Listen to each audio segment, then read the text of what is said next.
langit mahiling, kundi ang yakap mo dali.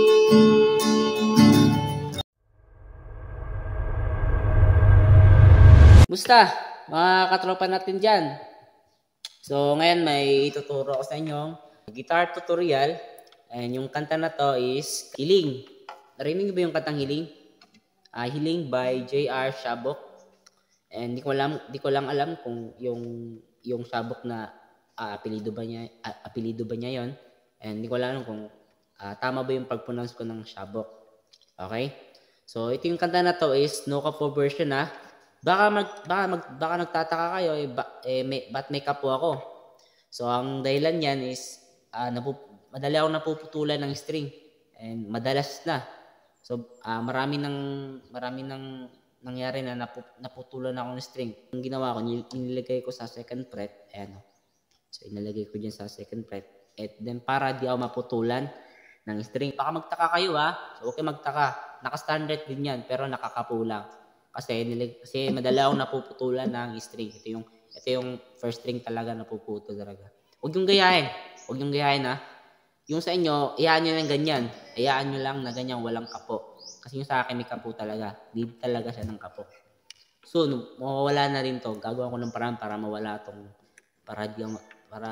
na tong kapong to. Pag sa mga kantang no capo version tulad nitong kantang Hiling. Okay? Ano ba yung mga chord kay Hiling? So, may 5 chord lang tayo dyan.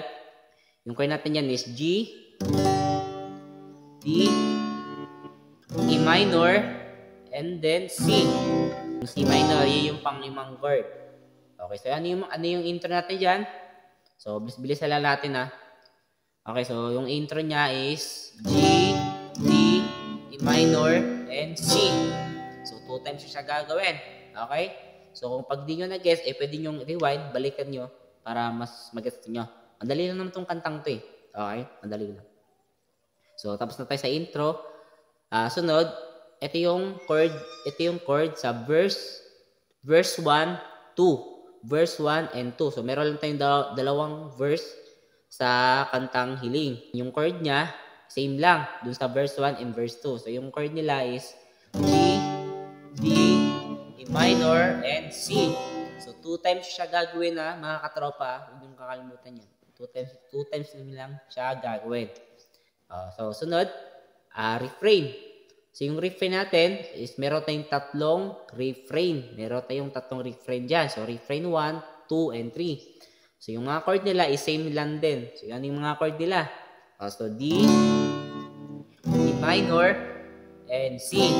So, 2 times siya gagawin din. Pagkatapos silang 2 times gagawin, dyan na lalabas si C minor. Dyan na siya ipapasok si C minor. Okay? So, 2 times siya gagawin, huwag yung kakalimutan yung refrain yung refrain 1, 2, and 3. So, same lang sila. Same lang din na magka C minor sa refrain 1, 2, and 3. Same lang sila, huwag yung kakalimutan yan. And sa mga nahihirapan mag C minor, ito yung madaling parang para mas matutunan nyo agad yung C minor. Ito yung mas madali, di ba? Ito yung C minor. Saka bar chord. Ito para sa mga beginner lang Ito yung mga nahihirapan mag-bar chord, may nahihirapan iipitin yung mga kada fret. Pero okay lang yan. Pag tumagal, matutunan nyo na rin to. So, ito yung madali. So, dito, index finger dito sa 3rd fret. Yung second finger, dito nyo itong dito sa 4th fret and sa 2nd string. Itong 3rd finger dito sa 5 and then sa 4th string.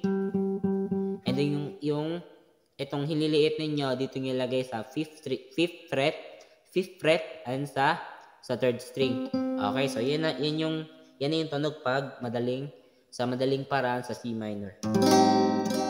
Yung 5th string and 6th string, huwag yung isama itong dalawa, diyan kasama kapag ganito yung chord nyo sa C minor. Huwag yung isama huwag yung isama to.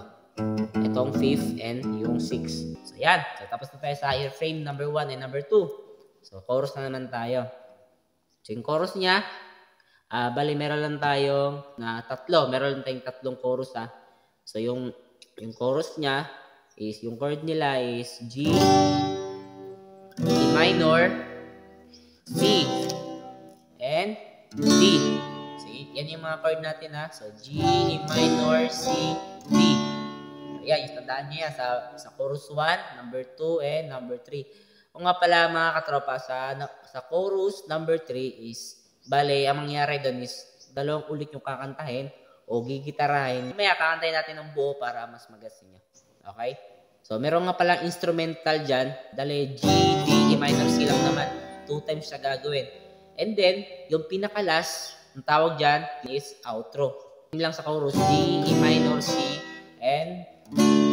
Strumming niya. So, yung strumming ng kantang to ay, so, madali lang naman yung strumming niya. So, down, up, down, up, down, up, down, up, down, up, down, up, down, up, down, up, down, up, down, up, down, up, down, up, down, up, down, up, down, down, up, down, up, down, up, down, up, down, up, down, up, down, up, down, up, down. Ulitin ko down, up, down, up, down, up, down, up, down, up, down, up, down, up, down, up, down, up, down, up, down, up, down, up, down. So, yun lang. Madali lang naman i-strum tong yung kantang hiling Okay mga katropa, sabayan nyo ako. So, ngayon kakantayin natin tong hiling. Buong kanta niya. So, ngayon makikita nyo na yung chord and dun nyo mag-guess talaga kung paano talaga siya kantahin. Okay? So, simulan naman tayo sa intro niya.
Kailanman ay saan di magkalayo.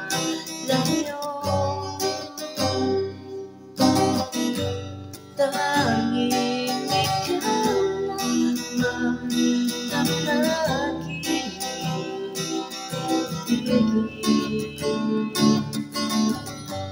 Walang iba,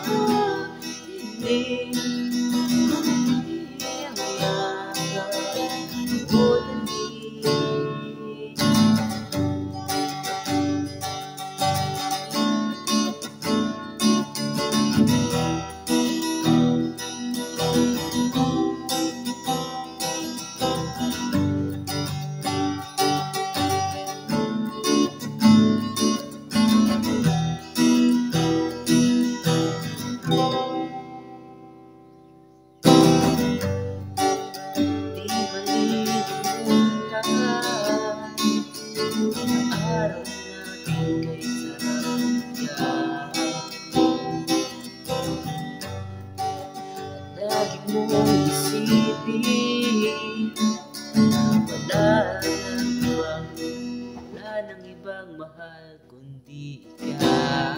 Sorry, nagkamali lang mga katropa. Layo ka man ay sana'y maalala mo. Kailanman pangako di magkalayo.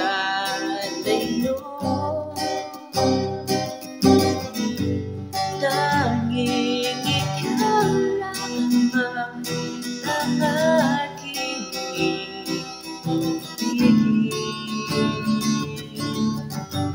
Wala ibang pilit kundi ang yaga mo dali.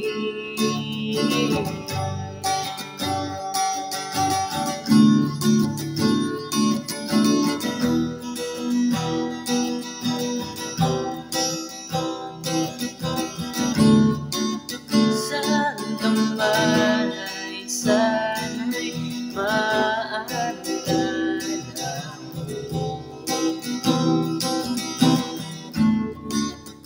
kailanman asahang di maglalayo.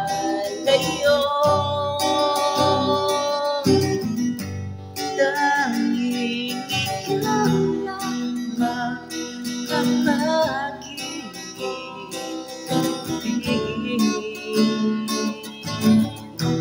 Walang iba hiling kundi ayaga o dali. Tanging ikaw lamang ang aking ibig. Walang iba hiling kundi ayaga o dali. Tanging ikaw lamang ang aking iibigin.